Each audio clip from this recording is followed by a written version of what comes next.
Lähme edasi. Meil on olnud A, E, I ja nüüd on O. Ja nüüd teeme niimoodi, et paneme need tähed kokku. Selleks ongi meil vaja Jussi. Jussil on A, Jussil on O ja Jussil on E. Aga minul on I. Ja Juss võtab ai, siis Juss võtab nüüd mingi teine täht.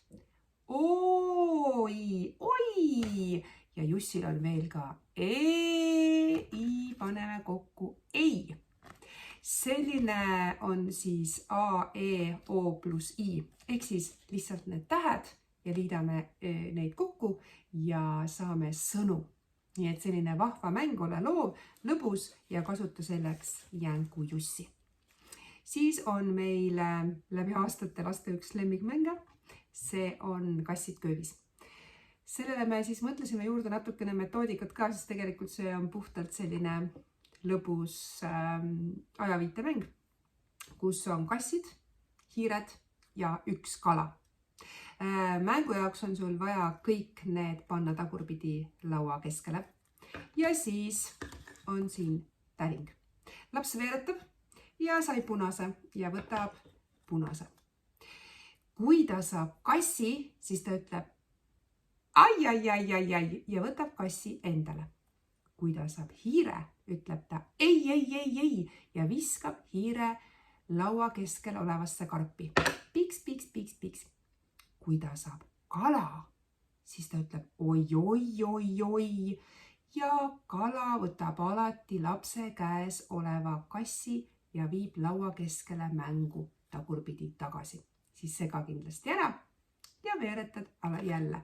Ehk siis, kui sa veeretad kollase, siis laps veeretab. Siis ta võtab keskelt kollase ja kui ta saab kassi, ütleb ai, kui ta saab hiire, ütleb ei. Punane on ainult kala. Ehk siis, kui ta punase veeretab, siis tal on oht saada ka kala. Mängu mõte on see, et me kinnistame ai, ei, oi ja siis see värv, mis ta saab, selle värvi ringi ta keskelt võtab. Laua peal keskel on ringid. Kui ta saab hiire, kõik hiired lähevad karpi. Kui ta saab kassi, siis lapsed koguvad kasse. Kui ta saab kala, siis kala võtab ühe lapse kiisu ja viib mängu tagasi. Selline on mäng ja millegipärast neile tohutult meeldib see. Kohe näete, kes neil uued on. Siis on häälimine läbi keha. Selleks on vaja meie neid pilte. Ja häälimine on ülioluline oskus, nii et mängime ja töötame veel selle nimel. Iga laps võtab pildi. Nii, Marta sai õun. Nüüd pane pilt laua peale, võta käed ja tee minu järgi. Õun. Teeme üks kord veel. Õun. Väga tubli. Siis on järgmine uss. Uss. Ehk siis, kui on 2 häälikut, on pea ja õlad. Kui on 3 häälikut, on pea, õlad, kõht. Ja kui on 4 häälikut, siis näiteks maja, siis on ka põlved. Maja. Ja häälimine, see läbi keha häälimine mõnikord aitab neid lapsi, kellel on keeruline häälimist selgeks saada.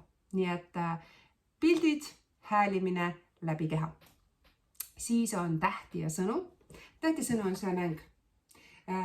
Ja taga on olemas ka siis õiged sõnad, mis kokku tulevad. Näiteks on seal üks paks poiss ja tegelikult see on paks. Peab see sõna olema seal ja võib-olla tõesti ei tea sina, ei tea nemad ka ja mis see sõna kokku tuleb. Aga kõikides karpides on olemas ka õiged sõnad. Kuidas mäng käib?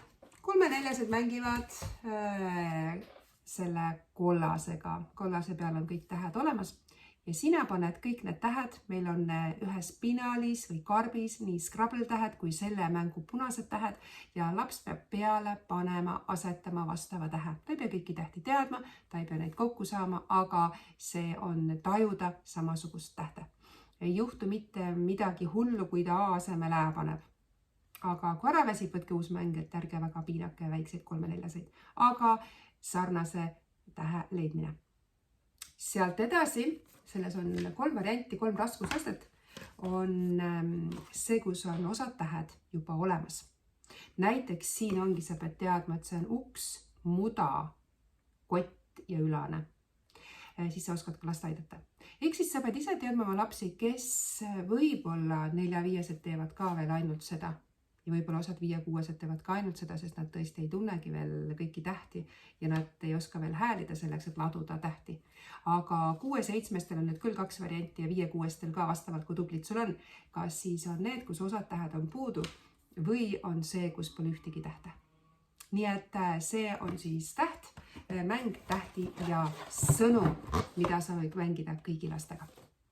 Siis sealt edasi on lühike ja teistest pikem häälik ja O.